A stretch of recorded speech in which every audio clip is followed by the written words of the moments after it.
Genesis chapter 21. Sarah finally gives birth to Abraham's son Isaac. And then there's a few other things too. Verses 1, 2, and 4. And the Lord visited Sarah as he had said, and the Lord did for Sarah as he had spoken. For Sarah conceived and bore Abraham a son in his old age, at the set time of which God had spoken to him. Then Abraham circumcised his son Isaac when he was 8 days old, as God had commanded him. God keeps his promises, he doesn't lie, and he does what he says. The covenant is still running strong. It's great that Isaac has been circumcised. Verses 6 and 7. And Sarah said, God has made me laugh, and all who hear will laugh with me. She also said, who would have said to Abraham that Sarah would nurse children?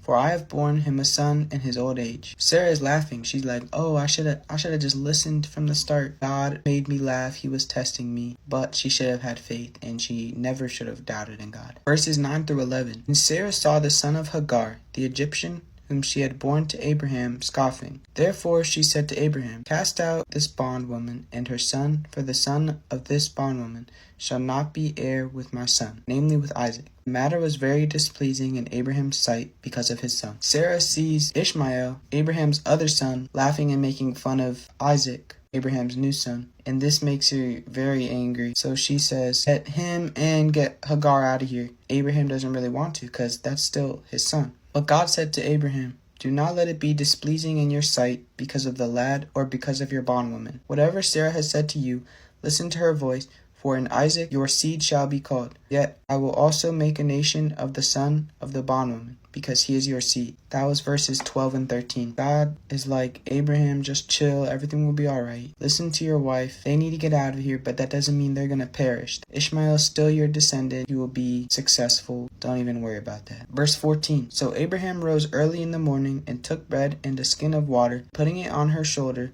He gave it and the boy to Hagar and sent her away. Abraham listens. He sends Hagar and Ishmael away. Him being very blessed, he gives them a few blessings. They can survive the trip. Verse 15 and 16. The water in the skin was used up, and she placed the boy under one of the shrubs. For she said to herself, let me not see the death of the boy.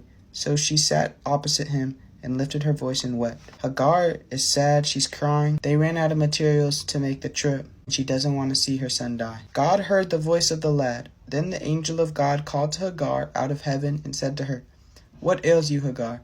Fear not, for God has heard the voice of the lad where he is.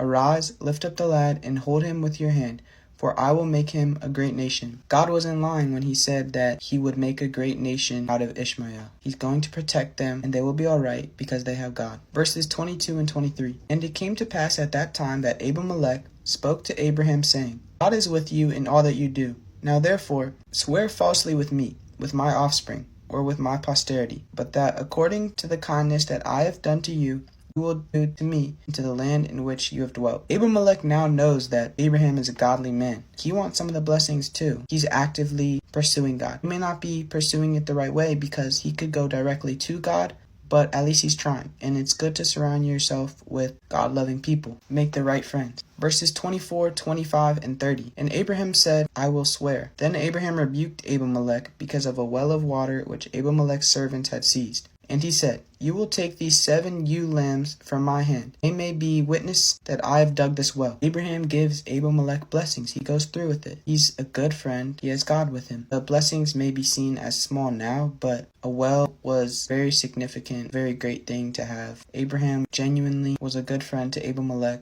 and gave him good blessings. Verses 32 and 33. Thus they made a covenant at Beersheba. And Abraham planted a tamarisk tree in Beersheba, and there called on the name of the Lord, the everlasting God. What I think is the main message is, if God has a plan for you, it may seem strange, but he will make it happen. He will not let bad things happen to you. The plan will be successful. You just have to see it through. Surround yourself with good, God-loving people and have relationships that are centered around faith and around God. They made a covenant. They called on the name of the Lord, the everlasting God. That's what we should all do. Thank you for watching.